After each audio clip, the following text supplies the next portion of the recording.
Namaste. This is Pradeep here from Vinyasa Yoga Ashram. And in today's session, we should be talking about one of the pranayama technique, which is Ujjayi breathing, also known as victorious breath, ocean sound breath. Some people may consider it saying snoring baby breath. Now this breath is especially practiced, this type of breathing is especially practiced when you are performing Ashtanga. This Ashtanga practice has especially introduced Ujjayi breathing in it, which makes it different from other practices.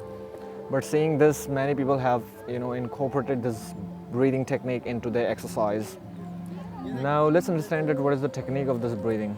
So for this breathing, you should be able to constrict your throat and be able to breathe in and out while constricting the throat and creating a slight friction sound through the throat. Now in order to perform this breathing, you make sure that your nostril is clean or your nostrils are clean, because if they are blocked, you'll have that sound from the nostril and you'll be unable to breathe deep and unable to breathe soundful from the throat. Instead, the sound will be blocked into the nostril and you may be unable to breathe comfortably.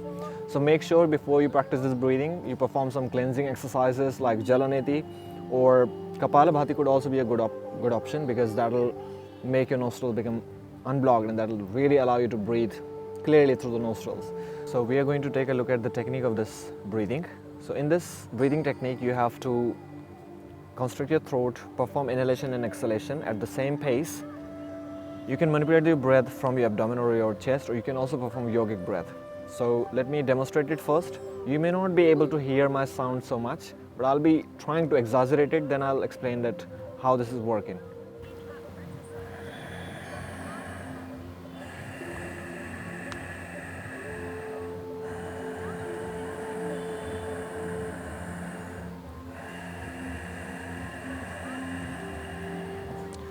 So basically what I'm doing is I'm keeping my throat slightly constricted, which is allowing the air to pass through the friction and making the breath become deeper and slower, which is also allowing my body to become a little warm. This breathing is also considered a little warming breath, because this allows the system to have a little bit or maintain the warmth inside it. And especially in Ashtanga Vinyasa, this breath plays very important role, especially because we are using this breath first of all to maintain the warmth into the body, and second, we are doing it to be conscious toward that.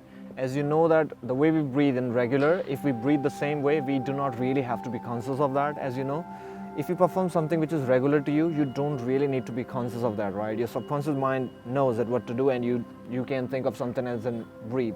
But when you're asked to breathe in a certain way, like in Ujjayi way, what happens as a consequence, you learn to become more conscious of your breathing, and the practice becomes more conscious, and you make more effort consciously and you don't injure yourself. As yoga exercises are specially done for concentration, and this breath especially helps you concentrate. So many people in their Vinyasa Flow classes or even Hatha Yoga practice, they have started to involve this breath, which allows them to become more focused and allow them to become more stable. Now let's understand that how this breathing could work physiologically towards the system of the body, especially to the internal environment of the body, like to the spine especially. As you know that since the air is passing into the system through friction means you have to create a little bit more force than with your regular breath you would do.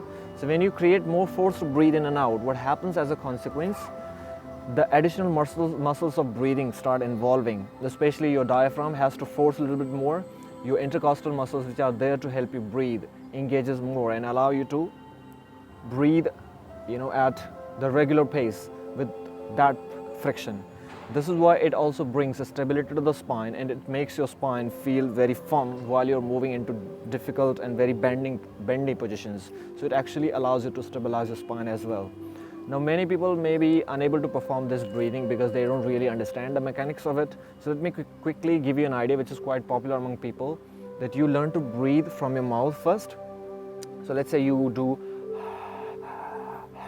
Now see, if you keep your mouth wide open, since there is a lot of space, and if you breathe, the breath will come out in a gush, means there will be a quick exhalation or inhalation. But if I ask you to breathe slow, what you have to do is, since your mouth is wide open, you have to perform constriction at some place which allows the air to come out slow, and that spontaneously happens at the throat, and you do not have to then think of it. Either you are aware of that. If you haven't built that awareness for this breath, what you do is you learn to do it with open mouth first. You do breathe in and out slowly, but keeping your mouth open, and then slowly incorporate that same breath, just close your mouth. So let's say I inhale halfway with my mouth, I continue that breath, but I shut my mouth. And as a consequence, what will happen? I'll still be in the same concept of breathing through mouth, but when mouth closes, the throat will remain in the same constricted state, and then the breath will go through friction through the throat, and that will make the victorious sound or the Ujjayi sound or the ocean sound. As I already explained the benefits, this breathing is also very good for relieving anxiety and makes you more focused into the practice.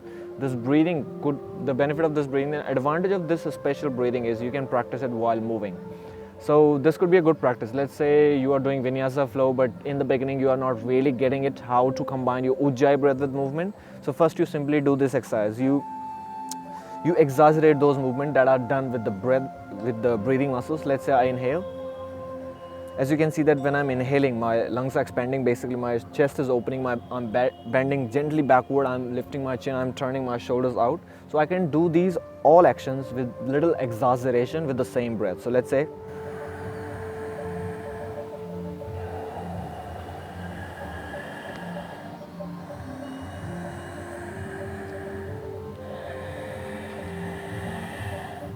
this practice can also help you increase the capacity of the lungs, especially those people who breathe so shallow and their lung capacity has gone too low that when they try to breathe in deep, they feel suffocated. So this type of breathing could really help you, move with your body, because when movement is done, the body feels more opened and you can help your lungs to fill more air. So this is about the Ujjayi breathing. I hope you understood the method of it. Keep on practicing it whenever you have nothing to do. For example, maybe you try to avoid this, after your meal. So do it especially when you're moving. Let's say if you're simply doing some exercises like joint movement, you can incorporate this there. When you're walking, you can practice there to become more conscious towards that. Sometimes we simply say that I have nothing to do, I'm getting bored, especially people today, when they do not have phone, they suffer from boredom. So what would I suggest is when you have nothing to do, you perform Ujjayi breath, and that can really, help you become more concentrated, calm you down, relax yourself, bring a little bit of warmth. Especially if it's cold outside, performing this breath could also help you bring a little bit of core warmth to you. So that is all about Ujjayi breath. Thank you. Namaste.